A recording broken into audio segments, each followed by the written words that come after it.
Hey everyone, in this video I'm going to show you how to update an Outlook meeting without sending notifications so you can fix typos or add notes without cluttering everyone's inbox in 2026. Let's get into it. First, access your notifications settings. The first step is navigating to the centralized control center for your alerts to ensure you have full command over what gets sent out. Look at the top right corner of your Outlook dashboard and click on the bell icon. Once the notification pane opens, click on the Settings gear or select Notification Settings from the menu. Outlook has integrated a Quiet Update toggle within these settings. Accessing this through the bell icon is the fastest way to manage your outgoing alerts globally without having to dig through the deep system options or account preferences. Next, silence the meeting updates. Now that you are in the Settings menu, you need to tell Outlook to stop broadcasting every small change you make to your calendar.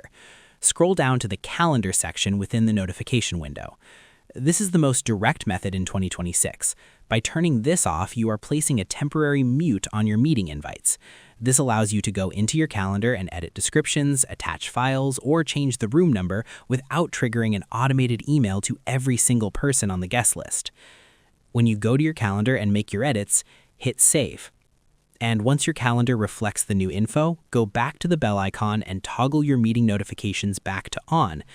Keeping these settings off permanently isn't recommended, as you might forget to notify people about actual time or date changes.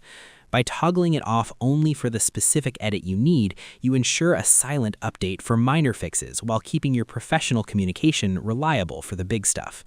And that's pretty much it. To update an Outlook meeting silently in 2026, click the bell icon in the top right, go into Notification Settings, and turn off the meeting update alerts.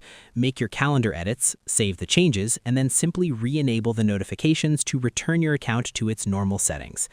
I hope this helped you out, and I see you in the next one.